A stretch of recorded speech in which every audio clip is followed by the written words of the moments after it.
Today we are going to talk about this lens. It's the 50-140 F2.8 from Fujifilm, allegedly one of Fuji's best glasses in terms of optical quality. And I'll show some examples of what I've used this lens for and what I'm going to use this lens for in the future. To be quite honest with you, I haven't used it that much, which makes it hard for me to justify owning. I like to keep my gear at a minimum, but with an upcoming trip that I'm very excited to share in the near future, I know I'm going to put it to good use. Towards the end of this video, I'll share a few good alternatives to this lens if you don't want to fork out all those dollars.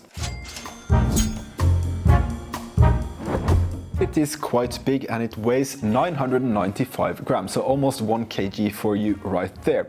It's 50-140, which means it's 76-213 ish on a full frame system, and it's quite fast at f2.8 throughout the whole range. It's also weather sealed, as any top of the line lens should be in this price range. Now let's talk about its uses. For now, I've used it for product photography and product videos.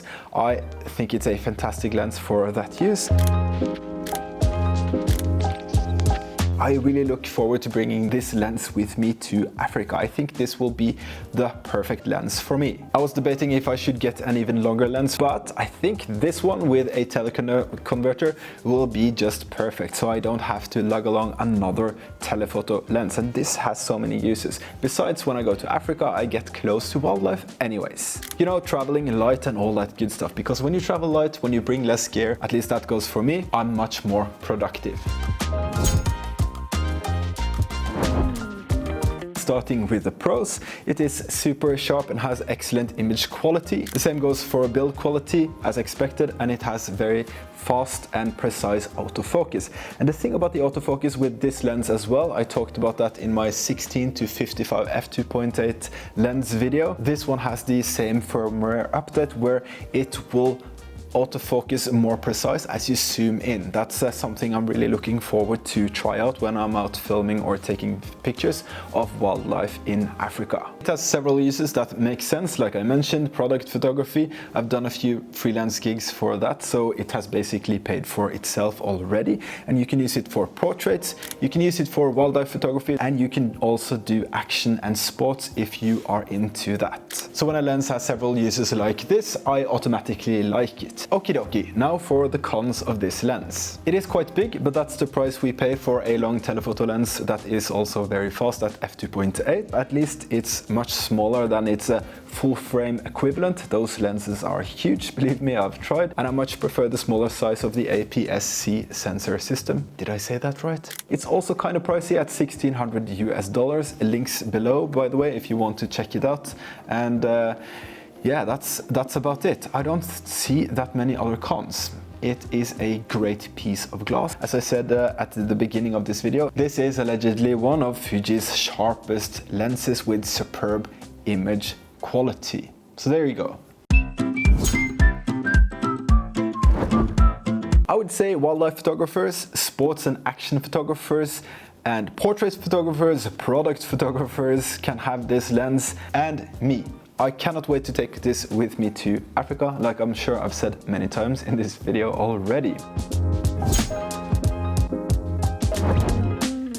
If you can't afford this lens, let's talk about the alternatives out there that you can consider if you don't want to fork out $1,600 US.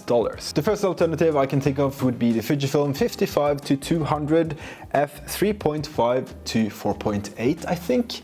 And that costs $750. So you get a bit more focal range with that lens, which is nice, I suppose. The second alternative to this lens that you can check out is the 70-300 f4 to 5.6. That costs around $900 US. Again, you have even more focal range here, a bit more pricier than the first alternative, but at least it's much cheaper than the 50-140. There, I said everything right. Now the third option is the Tamron 18-300 that cost around $900 as well, I think. So you have a lot of range here, all the way from 18 to 300.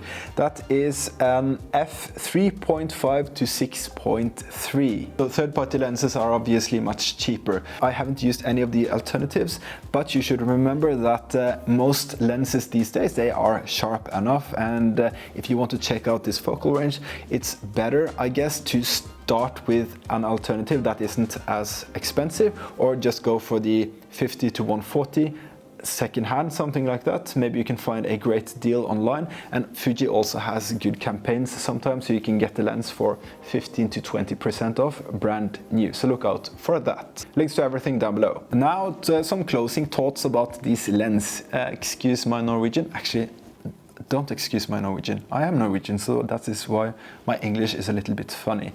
But I like this because of its versatility, and I can use it for so many things that I do in my freelance work and also my hobby. I guess it would be a good idea to try it for street photography at some point.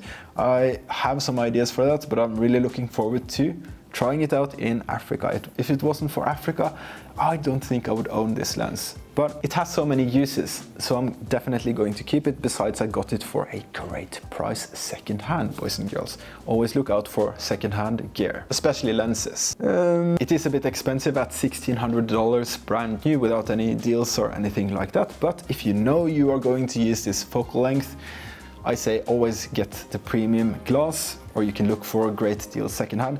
This is a bit old, or I don't exactly know when it was released, but it has been on the market for a few years, so you can get great deals secondhand with other photographers that switch brands or selling off all their gear because they lost interest, something like that.